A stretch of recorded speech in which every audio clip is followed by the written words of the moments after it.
नमस्कार साथियों, मैं राहुल छिपा आपका स्वागत करता हूं अपने YouTube चैनल पर। साथियों, आज हम आपके लिए लाए हैं राजस्थान की लोक कलाओं से संबंधित प्रश्नोत्तरी स्पेशल 26।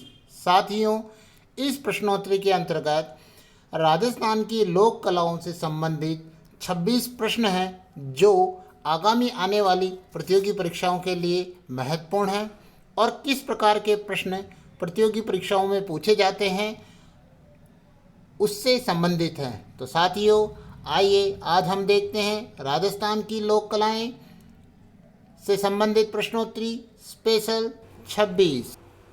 आइए साथियों, श्री गणेश करते हैं स्पेशल 26 प्रश्नोत्तरी का पहला प्रश्न है, राजस्थान में आधुनिक चित्रकला का सूत्रपात किसके द्वारा किया गया था? जो हमारी चित्रकला से है उसका आधुनिकीकरण किसके द्वारा किया गया था? आइए ऑप्शन देखते हैं। Option A Shrilal Joshi, option B Dungar Singh Bhati, option C master Kundan Lal Mistri या ऑप्शन डी लाल सिंह भाटी। किसके द्वारा ये जो हमारी आधुनिक चित्रकला है इसका सूत्रपात किया गया था? तो देखिए, इसका सही आंसर होगा option C master Kundan Lal मिस्त्री। साथियों, मास्टर कुंदन लाल मिस्त्री ने राजस्थान में आधुनिक चित्रकला का सूत्रपात किया था और ये उदयपुर के निवासी थे, यानी उदयपुर के ये रहने वाले थे। आइए देखते हैं अगला प्रश्न। प्रश्न संख्या 2, ऊंट पर सवारी करने के लिए बनाया जाने वाला सीट जैसा ढांचा, जो सीट बनाई जाती है वह क्या कहलाता है? यानी ऊंट पर जो सवारी करने के लिए जो सीट बनाई जाती है उसे क्या कहते हैं? आइए ऑप्शन देखते हैं। ऑप्शन ए कोपी, ऑप्शन बी पलाण, ऑप्शन सी कागजी और ऑप्शन डी बैठकी। किस नाम से उसको जाना जाता है जो हम ऊंट की सवारी करते समय ऊंट के ऊपर जब हम बैठते हैं वो होता है? तो देखिए साथियों, इसका सही आंसर होगा ऑप्शन बी पलाण। ऊंट की जो सीट होती है उसे पलाण कहा जाता है और उस सीट को एक और अन्य नाम जीण के नाम से भी पुकारा जाता है। तो हम ध्यान रखेंगे कि ऊंट पर सवारी के लिए बनाए जाने वाली जो सीट है उसे पलाण कहा जाता है। अगला प्रश्न देखेंगे, प्रश्न संख्या 3। साथियों, ये जो प्रश्न संख्या 3 है बड़ी महत्वपूर्ण है और मैंने इस पर स्टार लगा दिया है। कपड़ों की अनुपयोगी रंग बिरंगी कतरनों को पोशाक पर सुई धागे के विविध आकृतियों में टाँकना क्या कहलाता है? यानी जो छोटी छोटी कतरन यानी कपड़े के जो टुकड़े होते हैं उनको टाँकना यानी सिलकर बनाना क्या कहलाता है? हम देखते हैं। आइए देखते हैं। ऑप्शन ए पड़, ऑप्शन बी व्हील, ऑप्शन सी बंदेज या ऑप्शन डी पेचवर्क। कौन सा जो ये क्या है उसे क्या कहलाता है? तो साथियों देखिए, इसका सही आंसर होगा ऑप्शन डी पैचवर्क। यानी जो ये कपड़े होते हैं इनको सुई धागे के द्वारा उस पर टाँक दिया जाता है यानी सिल दिया जाता है, तो उसे पेचवर्क कहा जाता है। और ध्यान दीजिएगा, पेचवर्क के लिए हमारा जो शेखावाटी क्षेत्र है वो प्रसिद्ध है। शेखावाटी क्षेत्र पेचवर्क के लिए प्रसिद्ध माना गया है। बड़ा महत्वपूर्ण प्रश्न है, हम ध्यान रखेंगे। अगला प्रश्न देखिए, राजस्थान का कौन सा शहर बेल बूटों की छपाई की पारंपरिक कला के लिए जाना जाता है? ध्यान दीजिएगा, बेल बूटों की छपाई के लिए जाना जाता है। तो हम ऑप्शन देखेंगे। Option A Jaipur, option B Bagru, option C Sanganer या ऑप्शन डी बाड़मेर। कौन सा जो शहर है इसके लिए जाना जाता है? तो देखिएगा, इसका सही आंसर होगा ऑप्शन सी सांगानेर। सांगानेर जो है बेल बूटों की छपाई के लिए जो उनकी पारंपरिक कला है उसके लिए ये जाना जाता है। हम इसका ध्यान रखेंगे। अगला प्रश्न महत्वपूर्ण स्पेशल 26 प्रश्न संख्या 5। देखिएगा साथियों, मीनाकारी की कला को ईरान से लाकर आमेर में बसाने वाले कौन थे? यानी कौन से महाराजा थे जिन्होंने आमेर जयपुर के अंदर ढूंढाड़ राज्य के अंदर जो मीनाकारी की कला है उसको बसाया था? आइए ऑप्शन देखते हैं। ऑप्शन ए Mirza Raja Man Singh, option B Sawai Pratap Singh, option C Sawai Jai Singh या ऑप्शन डी महाराजा राम सिंह द्वितीय। तो कौन से महाराज है जिन्होंने मीनाकारी की कला ईरान से लेकर आमेर आए थे? तो ध्यान दीजिएगा, इसका सही आंसर होगा ऑप्शन ए मिर्जा राजा मानसिंह। साथियों ध्यान रखिएगा, ये जो कला है मीनाकारी, ये मूलतः ईरान की कला है और ईरान की कला को इन्होंने लाकर हमारे यहाँ बसाया था। तो हम इस प्रश्न का भी ध्यान रखेंगे। अगला प्रश्न संख्या 6 देखते हैं। देखिएगा, पश्चिमी राजस्थान में ग्रामीण अंचलों में महिलाओं द्वारा दैनिक उपयोग की छोटी मोटी चीज़ों को सुरक्षित रखने के लिए मिट्टी की जो महलनुमा कलाकृति या आकृति बनाई जाती है वह क्या कहलाती है? बड़ा अच्छा और महत्वपूर्ण प्रश्न है। महलनुमा जो मिट्टी की कलाकृति जो पश्चिमी राजस्थान में बनाई जाती है उसे किस नाम से जाना जाता है? तो आइए ऑप्शन देखते हैं। ऑप्शन ए थापे, ऑप्शन बी व्हील, ऑप्शन सी कॉपी या ऑप्शन डी पलाण। किसके नाम से इनको जाना जाता है? तो देखिएगा साथियों, इसका सही आंसर होगा ऑप्शन बी व्हील। ये जो मिट्टी की जो ग्रामीण महिलाएं हैं मिट्टी की जो महलनुमा आकृतियाँ बना देती हैं, ये झोपड़ी टाइप में जो आकृति होती है, महल होती है, तो इन सभी को क्या कहा जाता है? व्हील कहा जाता है। और इसमें एक तरह से ये कोठियार जैसे होती है और इसमें सामानों को सुरक्षित रखा जाता है। अगला प्रश्न संख्या 7, बड़ा ही महत्वपूर्ण प्रश्न है साथियों, मैं इस पर डबल स्टार लगा देता हूँ। प्रश्न संख्या 7, फौलाद की बनी वस्तुओं पर सोने के पतले तारों की जड़ाई के काम को क्या कहा जाता है? फौलाद से बनी हुई जो वस्तुएं होती है उस पर सोने के जो पतले पतले तार होते हैं उनका जो जड़ाई का काम किया जाता है वो क्या कहलाते हैं? आइए देखते हैं। ऑप्शन ए उस्ता कला, option B tarakasi, option C koftgari या ऑप्शन डी तहनिशा। क्या काम वो कहलाता है? तो देखिएगा, सोचिए साथियों, इसका आंसर क्या हो सकता है? तो इसका सही आंसर होगा ऑप्शन सी कोफ्तगिरी। कोफ्तगिरी ये जो कला है साथियों, यह दशमिक से लाई गई थी और फौलाद की जो बनी हुई वस्तुएं हैं उस पर सोने के जो पतले तारों से इस पर जड़ाई की जाती है। तो ये बड़ा महत्वपूर्ण प्रश्न है और हमें इसका ध्यान रखना है।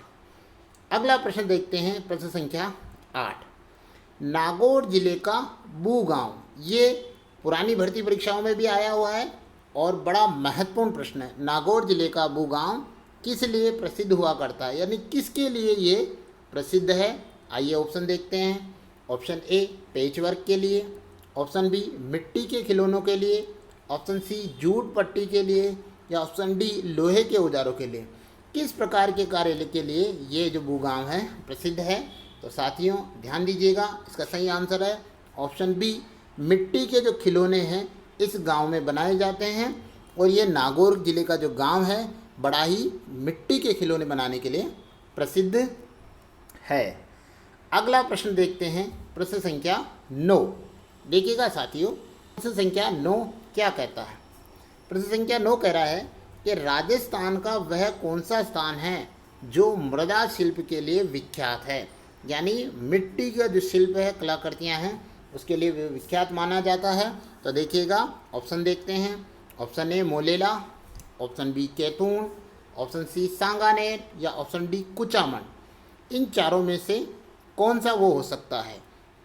तो देखिएगा साथियों, मृदा शिल्प यानी मिट्टी के लिए जो विख्यात है वो है ऑप्शन ए मोलेला गांव। मोलेला गांव मिट्टी की जो कलाकृतियां हैं इसके लिए विख्यात है। थोड़ा सा इसके बारे में जानकारी कर लेते हैं क्योंकि साथियों बड़ा महत्वपूर्ण प्रश्न है। मोलेला जो गांव है वो नाथद्वारा राजसमंद है उसके अंदर है और ये नाथद्वारा से 13 किलोमीटर की दूरी पर स्थित गांव है। यहाँ पर देवी देवताओं की हिंगाण यानी मूर्तियाँ, मिट्टी की मूर्तियाँ बनाई जाती हैं और उसके लिए बड़ा फेमस है। तो साथियों प्रश्न संख्या 9 विशेष रूप से मोस्ट है कि मृदा शिल्प के लिए कौन सा जाना जाता है? तो मोलेला गांव जाना जाता है और इसका हम बहुत ज़्यादा ध्यान रखेंगे। आइए अगला प्रश्न देखते हैं, प्रश्न संख्या 10। प्रश्न संख्या 10 क्या कहता है साथियों? देखिएगा, चित्तौड़ में बेड़च नदी के किनारे स्थित आकोला गांव किसके लिए प्रसिद्ध है? ये भी बहुत सी बार पूछा गया प्रश्न है और ये मोस्ट प्रश्न है कि जो आकोला गांव है वो किस कार्य के लिए जाना जाता है। अब देखिए यहाँ पर हमें कितने हैं, चित्तौड़ में हैं और बेड़च नदी के किनारे ये स्थित है। आइए देखते हैं इसके ऑप्शन। ऑप्शन ए दाबू प्रिंट के लिए, ऑप्शन बी कुट्टी के काम के लिए, ऑप्शन सी पेच वर्क के लिए, या ऑप्शन डी मांडणों के लिए। किसके लिए ये जो गांव है वो फेमस है? तो देखिएगा साथियों, इसका सही आंसर होगा ऑप्शन ए दाबू प्रिंट के लिए जाना जाता है। ये जो आकोला गांव है साथियों, ये जो आकोला गांव है ये चित्तौड़गढ़ के अंतर्गत दाबू प्रिंटिंग के लिए फेमस माना जाता है। यानी यहाँ पर छपाई का कार्य किया जाता है, ब्लॉक प्रिंटिंग इसे कहते हैं, और इसी को आकोला प्रिंट के नाम से भी जाना जाता है। इसी दाबू प्रिंट को आकोला प्रिंट के नाम से भी जाना जाता है। बड़ा महत्वपूर्ण प्रश्न है और हम इसका ध्यान रखेंगे। साथियों, अगर आपको हमारा वीडियो अच्छा लग रहा हो तो जल्दी से लाइक और शेयर और सब्सक्राइब कर लीजिए, ताकि आपको ऐसे ही स्पेशल 26 से संबंधित प्रश्नोत्तरियाँ मिलती रही। आइए अगला प्रश्न देखते हैं। प्रश्न संख्या 11। पीतल पर नक्काशी की कला कहाँ से जयपुर लाई गई थी? बहुत अच्छा प्रश्न है, महत्वपूर्ण प्रश्न है, डबल स्टारेड है कि पीतल पर जो नक्काशी का कार्य किया जाता है वो जयपुर में कहाँ से लाई गई थी। तो साथियों, ऑप्शन ए देखते हैं, फारस से, ऑप्शन बी दशमिक से, ऑप्शन सी मुरादाबाद से, या ऑप्शन डी लाहौर से। कहाँ से ये लाई गई थी? तो ध्यान दीजिएगा, इसका सही आंसर होगा ऑप्शन सी मुरादाबाद से। पीतल पर जो नक्काशी का कार्य किया जाता है, ये जो कलाकारी है वह जयपुर लाई गई थी। हमें इसका ध्यान रखना है। अगला प्रश्न देखिए, प्रश्न संख्या 12। चंदन की लकड़ी पर नक्काशी के कार्य के लिए, देखिए नक्काशी का कार्य वो भी किस पर? चंदन की लकड़ी पर। कौन सा जिला ख्याति प्राप्त है? यानी कौन सा जिला जो है चंदन की लकड़ी पर नक्काशी के कार्य के लिए जाना जाता है? आइए देखते हैं option. Option A Jaipur, option B Churu, option C Udaipur, या ऑप्शन डी जोधपुर। कौन सा जिला है साथियों जो इसके लिए जाना जाता है? तो ध्यान रखिएगा, जैसे चंदन और जैसे चूरू। तो इसका सही आंसर हो जाएगा ऑप्शन बी चूरू। चूरू जिला चंदन की लकड़ी पर नक्काशी के कार्य के लिए जाना जाता है। हम इसका ध्यान रखेंगे। अगला प्रश्न है प्रश्न संख्या 13। मारवाड़ में ऊंट के बच्चे के मुलायम बालों से जो कपड़ा बनाया जाता है उसे क्या कहते हैं? बहुत महत्वपूर्ण प्रश्न है साथियों, स्टार लगा देता हूँ मैं इस पर। मारवाड़ जो है हमारा जोधपुर में ऊंट के बच्चे के मुलायम बालों से जो कपड़ा बनाया जाता है उसे क्या कहते हैं? आइए ऑप्शन देखते हैं। ऑप्शन ए मोकड़ी, ऑप्शन बी खालिया, ऑप्शन सी बाकल, या ऑप्शन डी सपाटा। सोचिए साथियों, ये जो कपड़ा बनता है उसे क्या कहते हैं? तो ध्यान दीजिएगा, इसका सही आंसर है ऑप्शन सी बाखल। बाखल इस ऊंट के बच्चे के जो मुलायम बालों से बनाया जाता है उसे कहा जाता है। ध्यान दीजिएगा, मारवाड़ के अंतर्गत है जो ऊंट के बच्चों को तोड़ियो कहा जाता है। ये जो ऊंट के बच्चे होते हैं उन्हें तोड़ियो कहा जाता है, और इनके बालों से, जो इनके बाल होते हैं उनको काट कर उन मुलायम बालों से जो कपड़ा बनाया जाता है उसे बाखल कहा जाता है। बहुत ही महत्वपूर्ण प्रश्न है और हम इसको ध्यान रखेंगे। अगला प्रश्न देखते हैं, प्रश्न संख्या 14। वह कौन सी हस्तकला है जिसके लिए कुदरत सिंह को पद्मश्री से अलंकृत किया गया था? साथियों, मोस्ट इम्पोर्टेंट क्वेश्चन है, इसका ध्यान रखिएगा। मैंने डबल बार मोस्ट लिख दिया है तो आप इसका ध्यान रखेंगे। वह कौन सी हस्तकला है जिसके लिए कुदरत सिंह, नाम ध्यान रखिएगा, पद्मश्री से अलंकृत किया गया था? कपड़े की छपाई के लिए, ऑप्शन बी मीनाकारी के लिए, ऑप्शन सी ब्लू पोट्री के लिए, ऑप्शन डी ब्लैक पोट्री के लिए। किसके लिए इनको ये पुरस्कार मिला था? तो साथियों ध्यान रखिएगा, ऑप्शन बी मीनाकारी के लिए, जो मीनाकारी की जो हस्तकला है इसके लिए कुदरत सिंह जी को पद्मश्री पुरस्कार मिला था। तो हमें ये ध्यान रखना है। अगला प्रश्न देखेंगे, प्रश्न संख्या 15। श्रीलाल जोशी जिन्हें 2006 में पद्मश्री पुरस्कार मिला था, वह किस हस्तकला के लिए जाने जाते हैं? यानी जो श्रीलाल जी जोशी हैं, इनको जो पद्मश्री पुरस्कार मिला था 2006 में, तो ये कौन सी कला से जुड़े हुए हैं या कौन सी कला को ये जानते हैं? ऑप्शन ए उस्तकला के लिए, ऑप्शन बी टेराकोटा कार्य के लिए, ऑप्शन सी बंदेज कार्य के लिए, या ऑप्शन डी फड़ चित्रकारी के लिए। किसके लिए जाने जाते हैं? तो ध्यान दीजिएगा, इसका सही आंसर क्या होगा? तो देखिएगा साथियों, इसका सही आंसर होगा फड़ चित्रकारी के लिए श्रीलाल जी जोशी जाने जाते हैं। कपड़े पर चित्रों को उकेरना और उनमें रंगों द्वारा एक अद्भुत कला को जन्म देना, ये फड़ चित्रकारी के अंतर्गत आता है। और फड़ चित्रकारी के लिए श्रीलाल जी जोशी या जोशी परिवार जोशी चितेरे जाने जाते हैं, और इन्हें 2006 में पद्मश्री पुरस्कार दिया गया था। यह शाहपुरा के रहने वाले हैं, शाहपुरा भीलवाड़ा के। अगला प्रश्न देखते हैं, प्रश्न संख्या 16। राजस्थान में तलवार निर्माण के लिए कौन सा जिला प्रसिद्ध है? साथियों, जहाँ तलवार बनाना जाती है तो कौन सा जिला होगा? तो आइए देखते हैं। Option A Bharatpur, option B Sirohi, option C Nagaur, या ऑप्शन डी अलवर। कौन सा जिला जो है तलवार निर्माण के लिए जाना जाता है? साथियों ध्यान दीजिएगा, इसका सही आंसर होगा सिरोही। सिरोही जो जिला है वो तलवार निर्माण के लिए जाना जाता है, और यहाँ पर विभिन्न प्रकार की तलवारें बनाई जाती है। अगला प्रश्न देखेंगे, प्रश्न संख्या 17। स्पेशल 26 प्रश्न में प्रश्न संख्या 17। लकड़ी की तलवारनुमा कलाकृति जिसका प्रयोग रामलीला मंचन के दौरान किया जाता है वह है, क्या है वह? देखिएगा साथियों, बड़ा महत्वपूर्ण प्रश्न है, डबल स्टार में इस पे लगा देता हूँ। लकड़ी की एक तलवारनुमा आकृति होती है जिसका प्रयोग रामलीला मंचन के दौरान किया जाता है, वह क्या है? पहले ऑप्शन देखिए, मुड्ढा, दूसरा बेवाण, तीसरा चोपड़ा, या डी खांडा। चारों में से कौन सा हो सकता है साथियों? सोचिए, देखिए कौन सा हो सकता है लकड़ी की तलवारनुमा आकृति जो रामलीला मंचन में कार्य आती है? तो इसका सही आंसर होगा साथियों ऑप्शन डी खांडा। उसे खांडा कहा जाता है, और वह तलवार की आकृति है, हस्तकला है, उसका निर्माण किया जाता है, और रामलीला मंचन में ये कार्य आती है।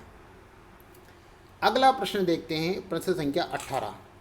लोक देवताओं की घोड़े पर सवार मिट्टी से निर्मित मूर्तियाँ कहाँ पर बनाई जाती है?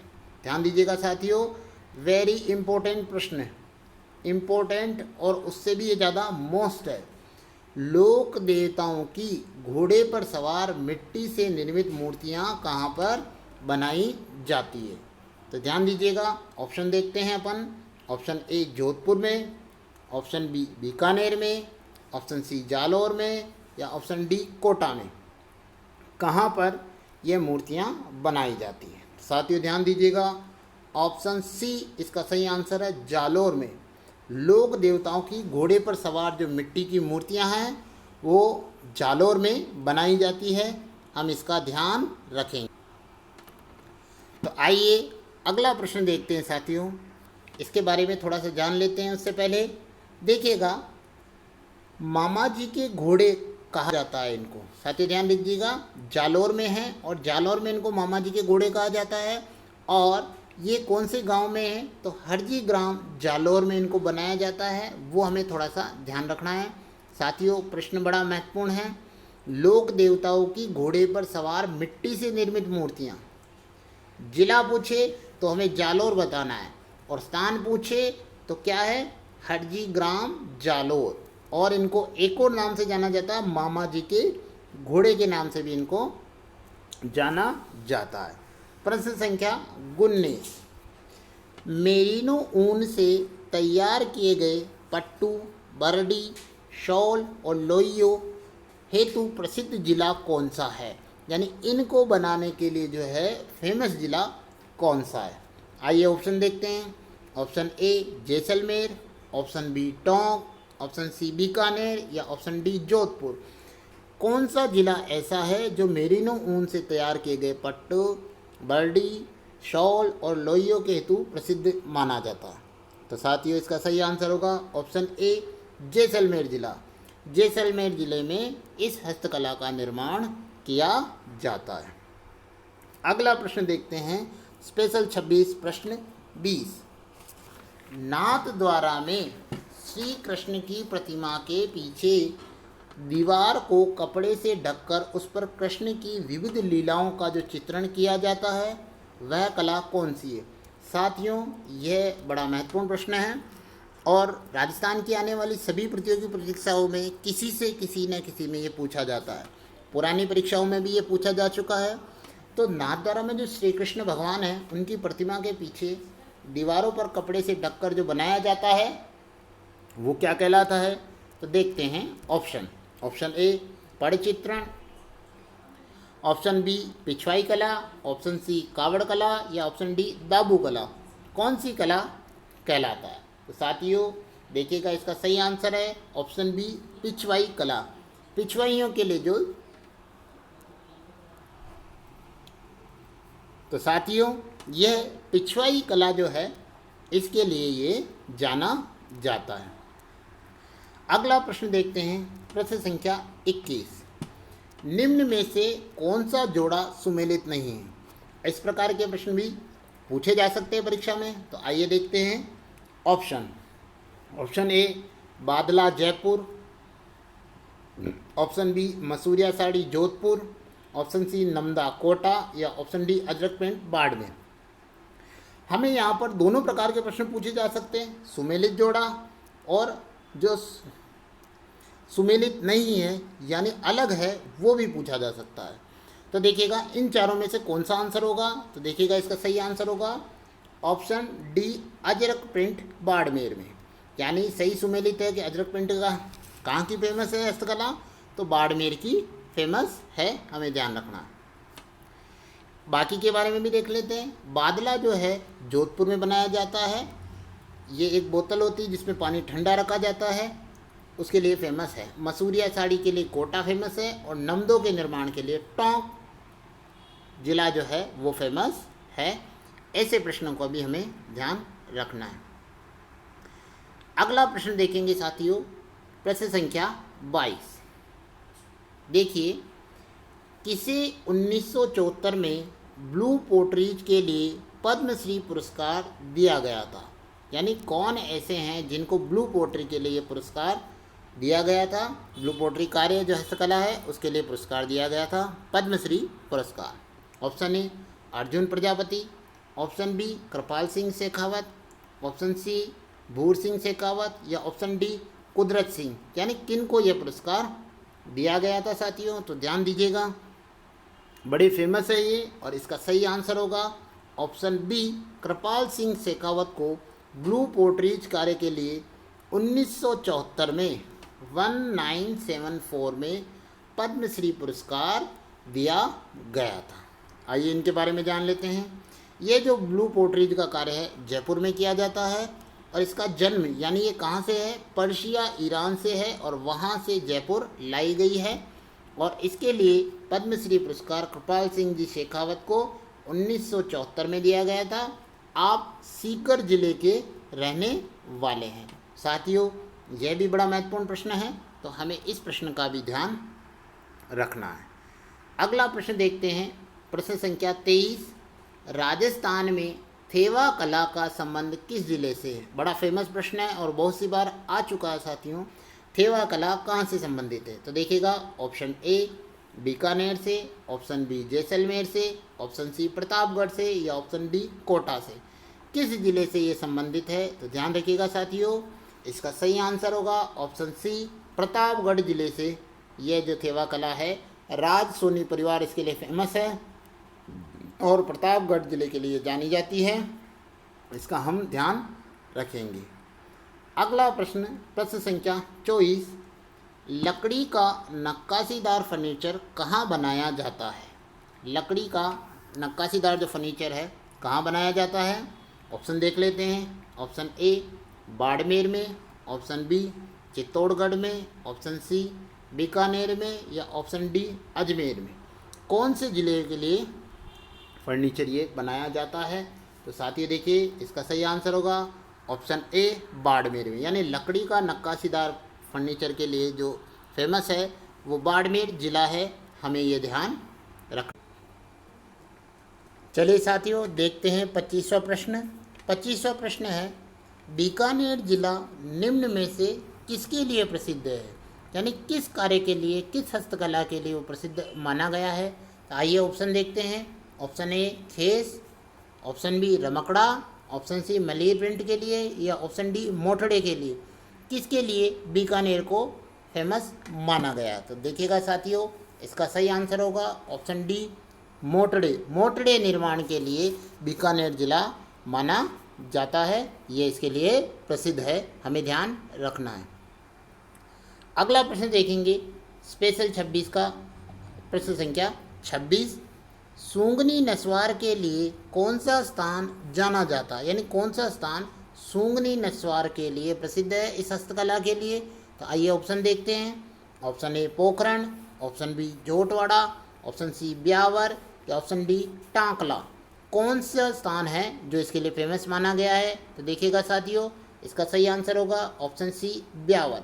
ब्यावर जो है सूंगनी नस्वार के लिए फेमस माना जाता है। साथियों आपको हमारा ये वीडियो अच्छा लगा हो तो इसे लाइक कीजिएगा, सब्सक्राइब कीजिएगा और शेयर कीजिएगा। साथियों अन्य वीडियो से संबंधित प्लेलिस्ट नीचे आपको डिस्क्रिप्शन में दे रखी है, आप वहां जाकर हमारे सभी वीडियो को देख सकते हैं। और हाँ साथियों अगर आपको अच्छे लगे तो कमेंट ज़रूर कीजिएगा। जय हिंद, जय भारत।